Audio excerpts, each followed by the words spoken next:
ആ ഭഗവാനോട് ഇങ്ങനെ പരാതി പറയണ സമയത്ത് ഓർക്കുക, എന്തൊക്കെ നന്മകൾ ഭഗവാൻ തന്നു, എന്തെല്ലാം കാര്യങ്ങൾ ഭഗവാൻ നൽകി എന്നെ അനുഗ്രഹിച്ചുകൊണ്ടിരിക്കണു.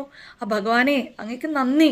എൻ്റെ ഹൃദയത്തിൽ ആ ഭഗവാനോട് ഏറ്റവും പരമപവിത്രമായിട്ടുള്ള ആ ബന്ധം ഇങ്ങനെ കാത്തു സൂക്ഷിക്കാൻ എന്നെ അനുഗ്രഹിക്കണേ ഗുരുവായൂരപ്പ നാരായണ എന്ന് നിരന്തരം പറഞ്ഞുകൊണ്ടിരിക്കുക.